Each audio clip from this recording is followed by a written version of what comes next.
Hey guys, we're going to read Saving Grasshopper today by Eve Tonkin. After this book, we're going to answer some questions. Part of it is the setting.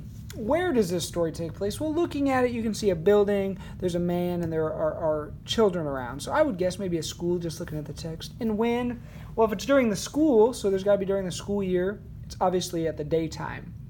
And so I'm looking for the where and the when from the setting, or from the text, not from our lives. So again, this is Saving Grasshopper by Eve Tonkin. Chapter 1, The Bird Girl. Amy sat on the school steps and carefully tore her sandwich in half. She kept one half for herself and broke the other half into tiny crumbs. A sparrow fluttered down from a nearby tree and hopped up to her, cocking its head to one side. By now, Amy was a familiar sight to the sparrow. Each day she sat in the same place, sharing her lunch with the birds. "How are you today?" Amy whispered, extending a hand. The sound of lunchtime games faded as Amy imagined the birds mourning. She pictured the sparrow narrowly escaping the pouncing paws of a cat on the hunt. "Amy's talking to her birds again," said Lauren, giggling. Did you hear her this morning saying birds have feelings?" asked Taylor. I thought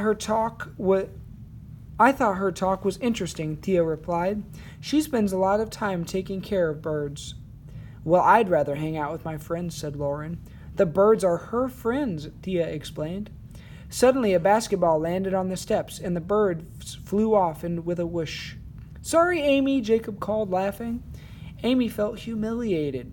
She knew he'd meant to scare the birds away. Mrs. Mitchell, the school librarian, walked into the schoolyard. "The book that we ordered just arrived," she said to Amy, handing her a package. Suddenly, Amy forgot about Jacob and the other kids. This was the book she'd been waiting for. Tearing open the package, she read the title, Migratory Birds of North America, and admired the birds on the cover. When the bell rang for class, Amy returned the book to Mrs. Mitchell. "You can pick it up after school and take it home," Mrs. Mitchell said. Back in class, Mr. Martinez waited patiently for the students to take their writing folders out.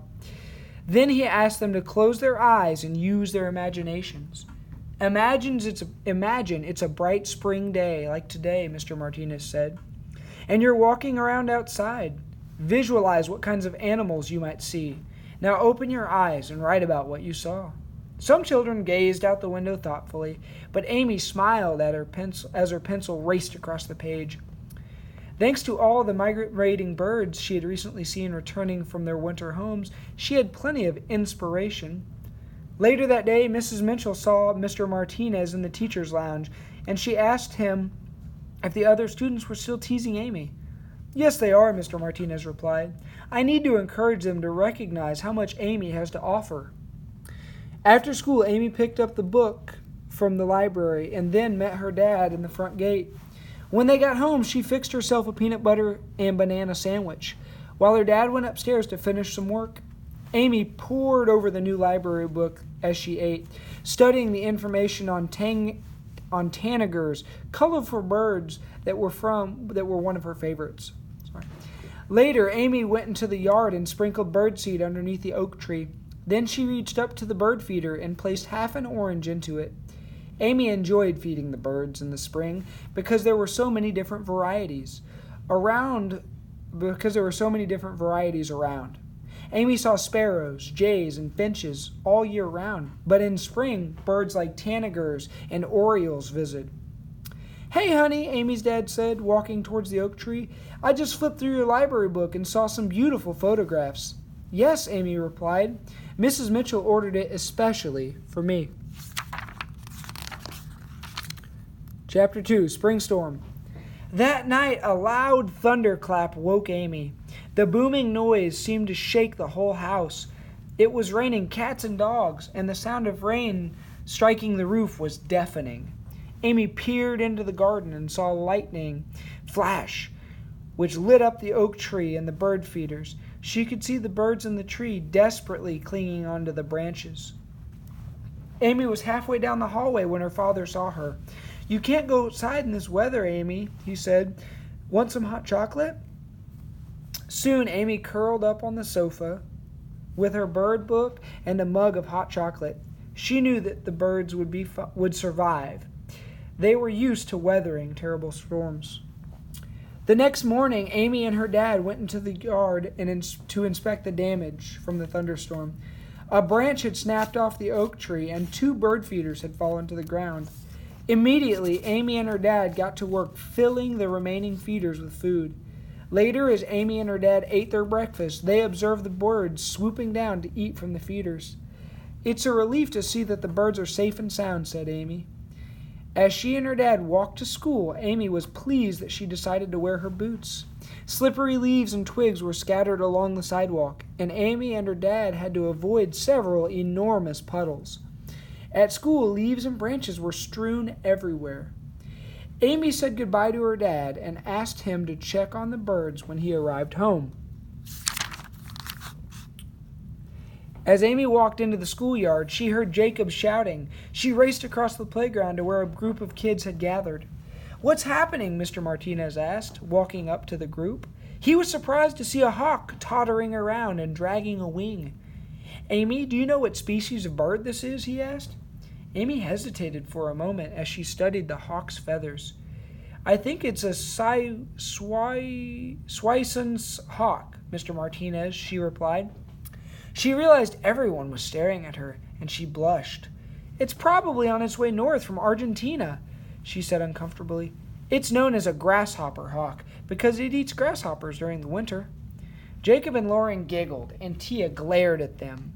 "It looks as if its wing might be broken," Mr. Martinez said. "What do you advise we do to help it?" "We need to call the Bird Rescue Center," Amy replied. Suddenly, one of the students moved towards the hawk, startling it.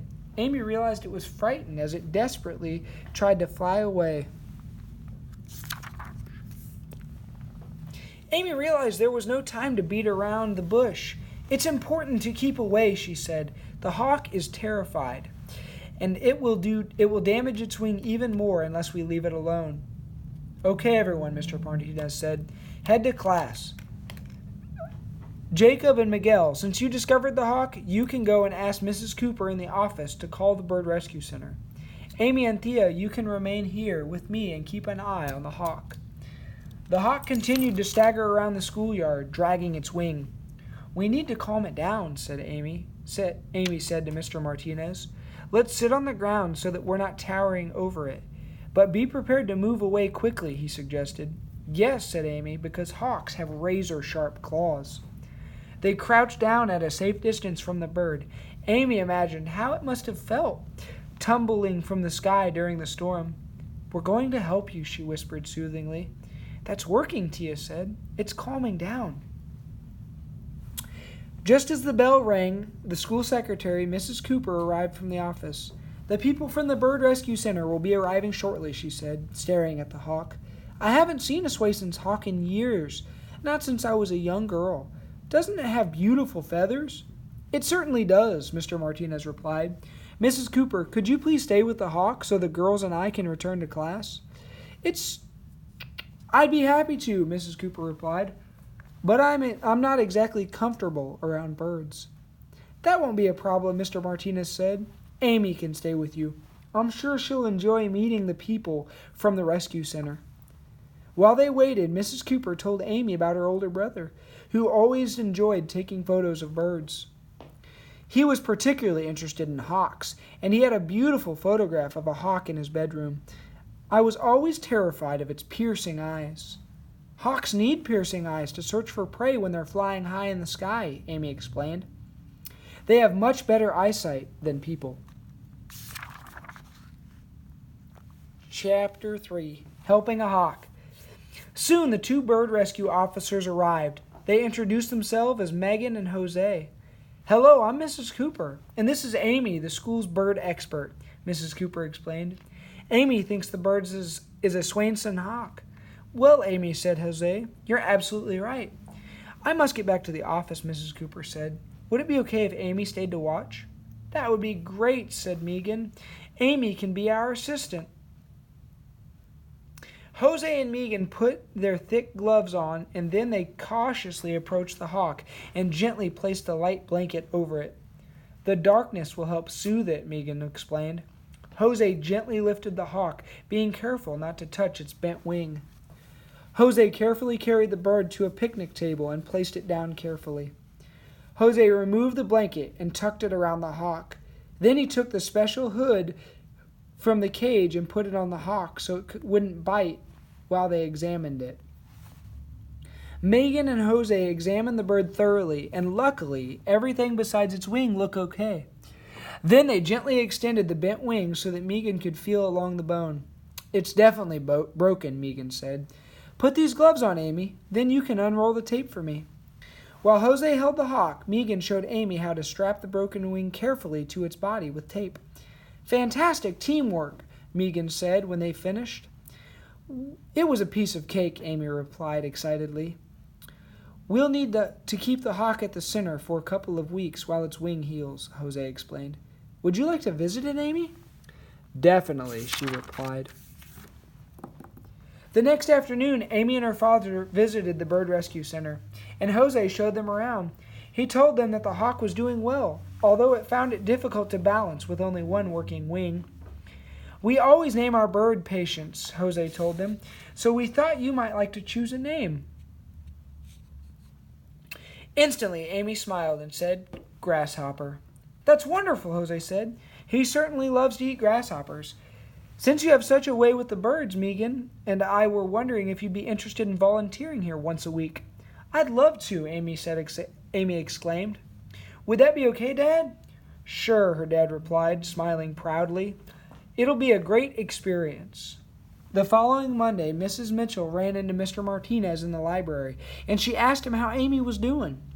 Well, being mentioned in the local news for saving a hawk has been great for her self-esteem, Mr. Martinez replied. And her classmates have been asking a lot of questions about Grasshopper's progress. They've decided to create a bird habitat for our class project, and have asked Amy to be accountable for organizing it. At recess, Amy and Tia sat together on the school steps. When Amy took a bag of seeds from her backpack and scattered some of them at the steps, several sparrows immediately flew down. Would you like to feed them? Amy asked. Tia nodded nervously, and Amy passed her the bag of bird seed. Tia scattered some on the ground. Without hesitation, a sparrow hopped closer to the girls and tilted its head to peer at Tia. Keep still, Amy whispered to Tia. Soon the bird hopped up to Tia and began pecking at the seeds. As Tia watched the bird up close, she understood why Amy was fascinated by birds. Amy and Tia were definitely birds of a feather.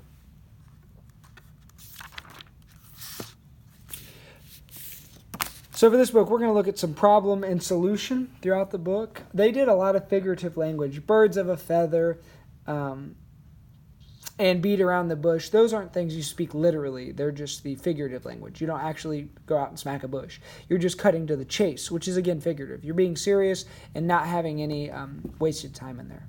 So keep those things in mind as you listen to this text as many times as you need to answer the questions to the best of your ability.